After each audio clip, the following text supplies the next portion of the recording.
आप ब्राह्मण परिवार में पैदा हुए, एक श्लोक जो सबसे ज्यादा पसंद हो आपको, रामायण की कोई चौपाई जो सबसे ज्यादा आपकी पसंदीदा हो और जब लगता हो कि भाई कष्ट का समय है तो याद करते हो और गुनगुनाते हो?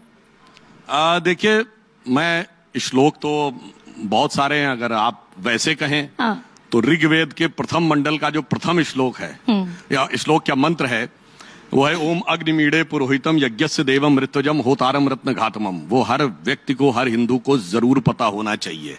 और वैसे मैं कहूं तो इस समय का एक प्रसंग है, इसलिए उसको आवश्यकता है। देखिए, कुंभ चल रहा है। अब ये कुंभ क्या है? कुंभ जो है ग्रहों की गति के आधार पे होता है, जुपिटर की साइकिल पे। 12 साल में एक बार कुंभ इसलिए होता है कि 12 साल बाद जुपिटर वहीं पे आता है। हमने बृहस्पति की साइकिल क्यों चुनी? क्योंकि बृहस्पति सबसे बड़ा ग्रह है, उसकी ग्रेविटी सबसे ज्यादा है। और अब ये साइंस को पता है कि हमारे सौरमंडल के बाहर से जो एस्टेरॉइड्स आते हैं उसको अपनी स्ट्रॉन्ग ग्रेविटी से गुरु खींच लेता है, इसलिए हम बचे रहते हैं। और ये समझिए, ग्रेविटी की जो हिंदी, संस्कृत या अधिकांश भारतीय भाषाओं में शब्द क्या है? गुरुत्वाकर्षण। वो गुरु से ही बना हुआ है। अब मैं आपसे पूछना चाहता हूं, ये बात मैं पहले बोल चुका हूं मगर मैं इस श्लोक के लिए दोबारा बोल देता हूं। देखिए, जो हमारे हफ्तों के नाम हैं, संडे के बाद मंडे, मंडे के बाद ट्यूसडे, ट्यूसडे के बाद वेडनेसडे क्यों आता है? और ये पूरी दुनिया मानती है, अकेले हम नहीं मान रहे। आप ये बताइए, संडे सबसे पहले आना चाहिए, समझ में आता है, सूर्य सबसे बड़ा ग्रह है।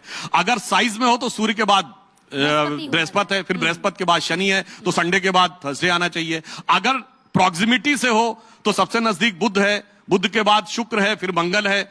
मगर ये सूर्य के बाद चंद्रमा, फिर मंडे के बाद ट्यूसडे इसलिए आता है कि जो वैदिक ज्योतिष है उसमें एक होरा होता है, यानी दिन के 12 पार्ट्स हैं। अहोरात्रि, अहोरात्रि में से आप आओतरा हटा दे तो होरा आता है। उसी से ग्रीक लैटिन में हॉरोस्कोप आया है। अंग्रेजी का आवर शब्द होरा से बना है। तो जब आप सूर्य की होरा निकालेंगे तो 25वें घंटे में जो होरा आएगी, यानी नेक्स्ट डे फर्स्ट आवर की, वो चंद्रमा की आएगी। उसके बाद निकालेंगे तो नेक्स्ट डे फर्स्ट आवर की मंगल की आएगी। उसके आगे बुध की आएगी। अब कोई कहे भैया इतनी तो हमने वैदिक एस्ट्रोलॉजी समझी नहीं। अब ये श्लोक रोज हम सब पूजा में पढ़े हैं। ग्रहों की शांति के लिए जब पंडित जी बोलते हैं क्या कहते हैं? ब्रह्मा मुरारी त्रिपुरांतकारी। अब सीक्वेंस पे ध्यान दीजिएगा। भानु शशि भूमि सुतो बुधश्च गुरुश्च शुक्र शनि राहु केतु सर्वे ग्रहा शांति करो भवन्तु। सबसे पहले क्या है? भानु शशि मंडे, भूमि सुत मंगल, बुधश्च बुध, गुरु शुक्र शनि। इसीलिए हम कहना चाहते हैं मेरे भाई, हम जगत गुरु थे नहीं।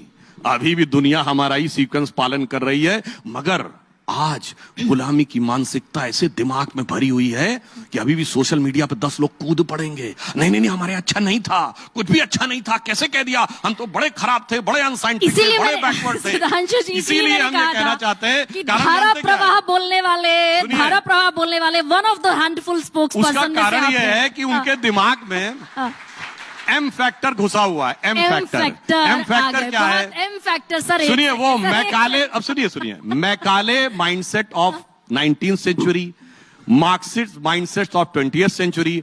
और कुछ भी आप सोच रहे होंगे तो आपकी बुद्धिमत्ता पे मुझे पूरा भरोसा है।